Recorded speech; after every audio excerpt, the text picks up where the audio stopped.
The 2023 season is in the books. Let's take a look at the league leaders up next on Fantasy Baseball Today in 5.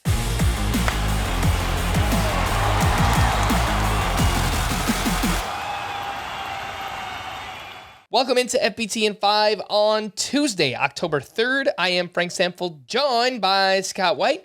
Hope everybody had a great season. You won all your fantasy baseball championships, Scott.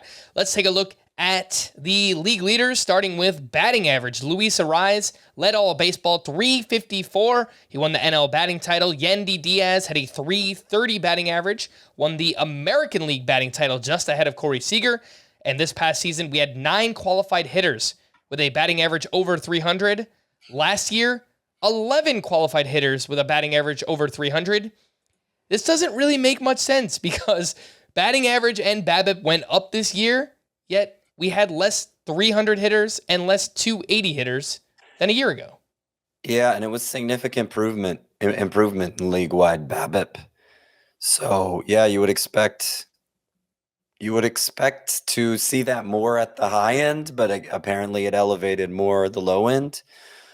Though I will point out, and I didn't do this on the full-length podcast, we did have 5 players this year hit 327 or better, 5 qualifying batters compared to 0 last year. So at the very, very high end, we saw more really high batting averages. And I suspect we didn't see nearly as many low batting averages either. For home runs, my man Matt Olson came through with 54 homers. Kyle Schwarber was second with 47. Pete Alonso third with 46. This year, we had 6 players hit 40-plus home runs, including Marcell Ozuna. What a year. 29 players with 30-plus homers. Last year, we only had 4 with 40-plus and 23 with 30-plus. So no matter how you want to look at it, Scott, in terms of offense this year, we had overall league-wide batting average was up. Home runs were also up. Yeah, and that was pretty apparent early on. Remember, the home run to fly ball rate in April, the coldest month of the season, was way up this year compared to last year. Last year was in the abyss. It was just a terrible month for offense. And it was the first year that the humidors were introduced league-wide, and we thought, okay, is this just going to be a trend? Every April, we're going to see batting averages and home runs way down, and we're going to have to tell people to chill. Well, that wasn't the case this April. And we were kind of freaking out the other way. Well, what does this mean for the rest of the season if there's already this much offense is happening in April? Turned out to be not such a big issue because we saw league-wide offensive production didn't swing as dramatically from month to month as we saw in 2022, which ultimately is a positive. You don't like the league environment changing so much midstream. And hopefully we can come to expect this moving forward. I don't think we have nearly as many big changes on the horizon as we have the past couple of years. Your runs leader was Ronald Acuña with 149 runs scored in 159 games. Awesome stuff there. His teammate, Matt Olson, led baseball in RBI with 139. Stolen bases, back to Ronald Acuña, 73 steals. Esteury Ruiz was second in baseball with 67. And Scott, this is also where we saw a huge jump this year. We know the deal with the new rules.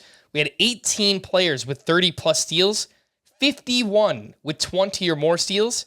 Last year, those numbers were 6 and 24. So just amazing amounts of stolen bases this year in fantasy baseball.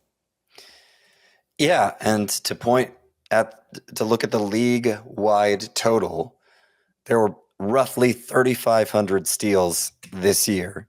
That's compared to roughly 2,500 last year. So 3,500 versus 2,500. And I remember MLB, some of their representatives, when they were introducing these rule changes, saying their own studies showed that stolen base levels would return to early 2000s level. Well, 2001, for instance, which was about as high as it got during the early 2000s. 2001 was 3,100 stolen bases. So 2023 blew even that out of the water, which I kind of expected when MLB was giving those numbers. I'm like, I think they might be underestimating it, given how much we saw stolen bases increase in the minors with these rule changes. And sure enough, that's what happened. Stolen bases are a major part of the game again. It wouldn't surprise me if they even went up a little more next year now that everybody is more accustomed to the rules. Base runners will learn to take advantage of them even more and maybe coax pitchers into throwing over twice so that they can't really throw over a third time unless they're sure they're going to get them, lest they risk a balk. I think we might even see more of that next year. As you mentioned, we finished the season with 3,503 total stolen bases, the most in a single season since 1987, when there were 3,585. If you want to hear about the pitching leaders, then you could do so on our full-length podcast, Fantasy Baseball Today. You can listen on Spotify, Apple Podcasts, the Audacy app, or anywhere else podcasts are found. Thanks for listening to Fantasy Baseball Today in 5, and we will be back again tomorrow. Bye-bye.